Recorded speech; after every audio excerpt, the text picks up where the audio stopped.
Department వచ్చారు, veterinary వచ్చారు, ఆ రోజు వివిధ వాళ్ళు కూడా ఎవరు వచ్చారు. అదే ఈ కోఆర్డినేషన్ క్లాస్ రూల్ అంటే ఇంతసేపు వెయిట్ చేయాలి, అంటే 2 hours మ్యాక్సిమం వెయిట్ చేసి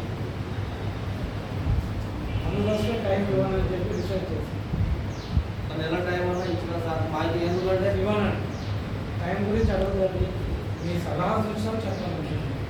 అది ప్రెగ్నెంట్ ఇన్సిడెంట్ ఉన్నాయి సార్, తన దగ్గర అమ్ముకోవాలి ముందు అమ్ముకోవాలి ఏమండి ప్రెగ్నెంట్ ఇన్సిడెంట్ ఉన్నాయి సార్, కట్టేసినా నిలబడవు.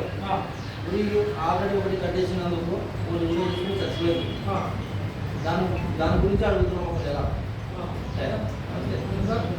అదే సార్ 1 month టైం ఏంటి, అన్ని రైతులకే అమ్మేసుకుంటాం మేము కదా, అన్ని మాట్లాడుతున్నారు బాబు. అన్ని మెయింటైన్ చేస్తున్నాము సార్. మాకు ఏమన్నాడు, ఎవరిని మమ్మల్ని అర్థం చేయకుండా ఇది మాకు మేము వచ్చిన మాత్రమే మమ్మల్ని అంటారు, కానీ ఎవరు ఇప్పుడు మేము ప్రతిసారి మాకు చెప్తున్నారు, మేము వస్తున్నాం, మేము వెళ్తున్నాం, మేము మాట్లాడుతున్నాం, కానీ బెనిఫిట్ వాడే వాళ్ళు పడుతున్నారు బయట నుంచి.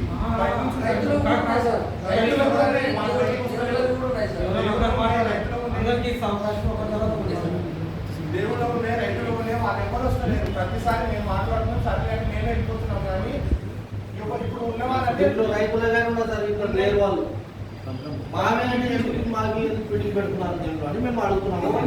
ఉంటే అందరికీ అధికారం ఉంది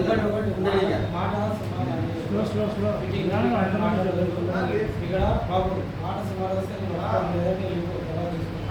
ఆ పని చేస్తాను, ఈ పనులు చేసుకో, ఆ ఫిట్టింగ్లు ఇవన్నీ వెళ్ళాల్సిన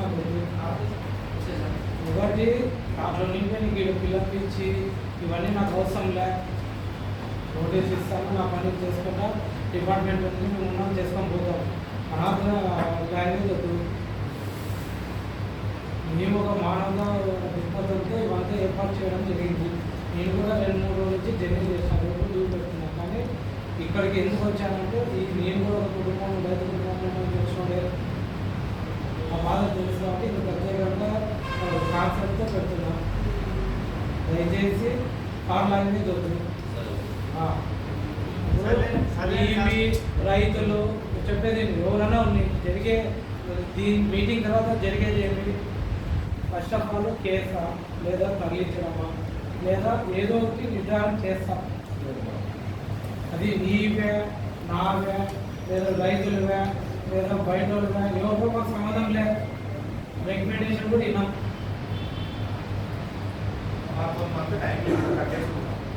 ఈ విధంగా రాని కానీ వేరే వాళ్ళది ఉంటే మాకు అవసరం లేదు, వీడ వచ్చిన వాళ్ళకే మాకు అవసరం ఉంది. తర్వాత వీళ్ళ అభిప్రాయం కూడా కనుక్కుంటాం, తర్వాత మా డిపార్ట్మెంట్ వాళ్ళు కూడా కనుక్కుంటాం. అట్లా మీ అభిప్రాయం చెప్పాలి. దీనికి దయచేసి ఒక మంత్ మాకు టైం ఇచ్చినా బాగుండదు, ఎందుకంటే లేకపోతే మీకు ఏడా కట్టేయలేదు, కట్టేసినా అది ఒకటి చచ్చిపోయిందని మేము చెప్తున్నాం.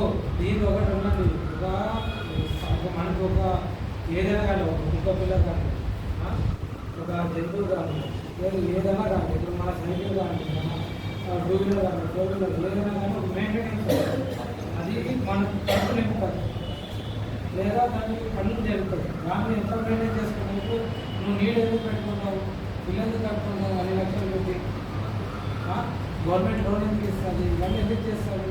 అది నీ జీవనోపాధి ఇస్తుంది కాబట్టి దాన్ని కాపాడుకోవడం నీ బాధ్యత. అందుకే సార్ దాన్ని ఏదో ఒకటి చేసి ఏదో ఒకటి చేసి దాన్ని కాపాడేటట్టు చూసుకుంటాం. ఇదే దానికి చెప్పండి. నెక్స్ట్ వాళ్ళ అభిప్రాయం కనుక్కొస్తారు. నెక్స్ట్ ఇంకా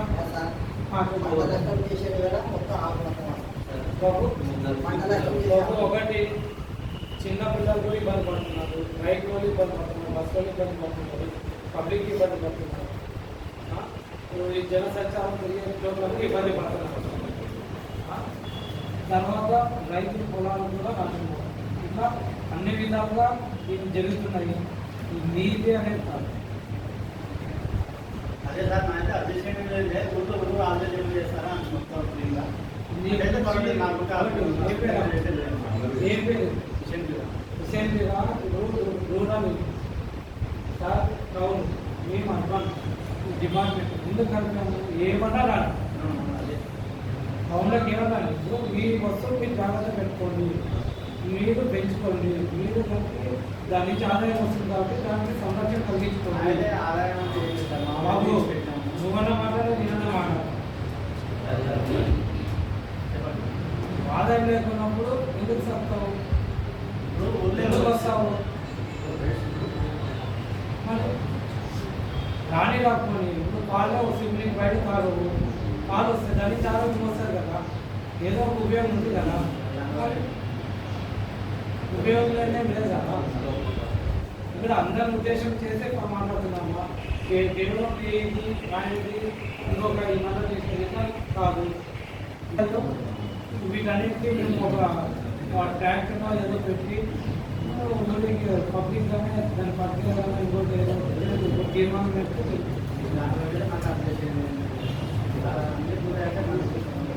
మీ గురించి ఆలోచించాం, మీ కాళ్ళ గురించి మేము ఆలోచిస్తాం. అంతేనా?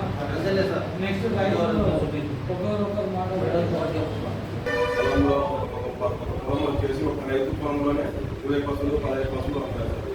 ఒక్క పొలం ఒక్క పథకం అంటే రైతు భయపడాడు సార్, రైతు బయటకి వెళ్ళేస్తాడు, రైతు వేస్తాడు. ఒక్క పథకంలో 18, 20 ఆవులు అలా వస్తాయి.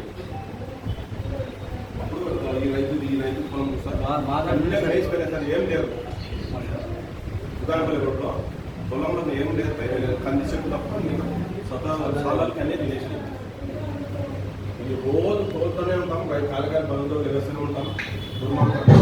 హలో ఇంటికి వాళ్ళు గురుమాన్ చేసినాక ఇంటికి వరకపోవడం లేదు, ఉమ్మడే వదిలేయడమే. మాకు రైతులకు అది సమస్య ఉంది సార్. నేను రావడం లేదని కూడా పట్టించడం లేదు. ఊళ్ళో అంటే మామూలు లేదు, పెట్టుకున్నారు, ఎవరో పెట్టుకున్నారు, మేమైతే పట్టించలేదు. రైతులైతే ఎవరు పట్టించలేము సార్. ఊళ్ళో ఉంటే పొలం లేక వచ్చి మేము దొడ్డికి వరకపోలేదు. వాళ్ళు ఆటకు మధ్యన కూడా అన్నారు ఊళ్ళో ఊళ్ళోన్నారని. కానీ ఉన్నాయి సార్, గుడారాలు వేసినారు. వాళ్ళు ఎన్ని మాట చెప్పినా వాళ్ళు ఎక్కడం రూపాయలు నష్టం చేస్తున్నారు.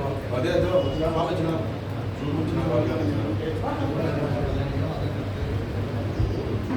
ఎప్పటికి వాళ్ళకి నష్టం జరుగుతూనే ఎంతో బాధపడితేనే రైతు ఓర్చుతుంటాడు ఇప్పటికైనా. కానీ ఆయనకు నష్టం జరిగిన తర్వాతనే కూర విమర్శించేది. దాంట్లో తినిపోయినా అని ఒక రైతు ఒక్కటి తినిపోయిందని పట్టించుకోడు ఆ రైతు కూడా. ఏమలే నాదే పని ఏమలే ప్రతి రైతు అయినాక బాధపడుతున్నారు.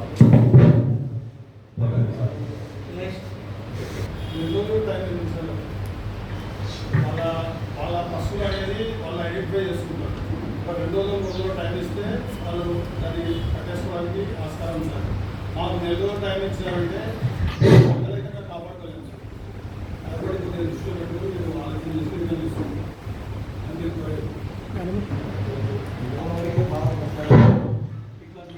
ఐక్యతగా రాలేదు. కాబట్టి రైతులు ఎవరు మాట్లాడారు, మనకేందుకులే మన పని మనం తీసుకొని పోవాలనే ధోరణిలో ఉన్నారు. కానీ ఇట్లాంటి మీటింగ్లు చాలా జరిగాయి. ఎన్నో విషయాలు ఎంతమంది కమిషన్ గారు 5,000, 6,000 వరకు రిపోర్ట్ వచ్చాయి. నేను పశువులు చాలా తర్వాత నడిచిపోతుంటే కూడా ఆ పశువులు ఏది వీళ్ళాయి అది కాలు పెట్టి రాత్రి తర్వాత కనపడదు సార్. పిచ్చబడే వాళ్ళు చాలామంది ఎక్కువ ఉన్నారు. వాళ్ళు రైతులు కూడా బాధపడుతున్నారు. వాళ్ళు కూడా కొంచెం ఆలోచించి పశువులు కూడా సంరక్షణ లేదంటున్నారు. పశువులు సంరక్షణ లేదా ఎందుకు సాకాలి? మేము రైతులు మేము సాకాలి, మాకు శోభత ఉంది. కానీ ఎందుకు సాగడం లే? ఒక పశువు అంటే ఒక దొడ్డి కావాలి, రేపు కావాలి, నీళ్లు కావాలి, ఒక మనిషి అట్లా. వీళ్ళు ఏం చేస్తున్నారు? కొంటున్నారు పశువులు ఇచ్చుడికి విసేస్తున్నారు. ఎవరికి బాధ్యత లేదు. బాధ్యత ఉంటేనే కదా ఇది నాది అన్నప్పుడే ఎవరికైనా కానీ ఈ మీటింగ్లో మీకు బాధ్యత ఉండేలా తీసుకొని ఈ మీటింగ్లో మాకందరికీ న్యాయం చేయాలనే ఉద్దేశంతో మీరు 2 గంటలు వెయిట్ చేసి నిదానంగా నిపుణంగా మాకు సొల్యూషన్ ఇచ్చి వాళ్ళ పిలిపించి వీళ్ళ పిలిపించి చేసినారు. ఇది మంచి ఆలోచనే. కానీ వాళ్ళు కూడా ఆలోచన చేసుకోవాల్సింది ఏంటంటే వాళ్ళు సంరక్షణ చేసుకోవాలి. వాళ్ళు ఒక దొడ్డి వేసుకొని నీళ్ళు చేసుకొని మంచిని పెట్టుకొని అందరికీ వాళ్ళు నీళ్ళగా అడుగుతున్నారు. ఎలా మస్తు కడుగుతారు, ఎన్నిసార్లు ఎలా అవుతుంది, ఎంతమంది ఇబ్బంది పడుతున్నారు. పని వాళ్ళకే తెలుస్తుంది కానీ పడవానికి ఏం లేదు. వాళ్ళకేమి ఎక్కువ అసలు వదిలేస్తారు. అవి యాక్సిడెంట్ అయినోడికి ఎవరికి వారికే బాధ కలుగుతారు కానీ అవతలకి బాధ కలగదు. అందుకనే పశువులు ఉండదు కానీ పందులు ఉండదు కానీ ఎవరైనా కానీ ఎవరి సంరక్షణ వాళ్ళు చేసుకోవాలి. ఇంటికి భద్రత వాళ్ళు ఒక దొడ్డి వేసుకొని ఒక వామి వేసుకొని ఆ పశువులు మావేని కట్టేసుకొని ఆయిల్ కాసుకొని అక్కడ చేసుకుంటే బాగుంటుంది. అది ఇచ్చినప్పుడు ఎన్నిసార్లు మీరు ఇప్పుడు అన్నారు బాగుంటుంది. సమయం అయితే ఇవ్వమని అది మంచి మాట. ఈసారి ఇలాంటి మీటింగ్లు ఎన్ని జరిగినాయో మీకే తెలిసి కొత్తగా వస్తారు కాబట్టి ఇది దాని మీటింగ్ ఫస్ట్ జరిగింది. కానీ ఇప్పుడు డిస్ట్రిబ్యూషన్ ఇచ్చే మాట మీరు అందరి సంరక్షణ అందరూ ఉన్నారు కాబట్టి మీరు ఏదైనా న్యాయంగా రైతులకు వాళ్ళకు సంరక్షణకు అందరికీ న్యాయం చేయాలని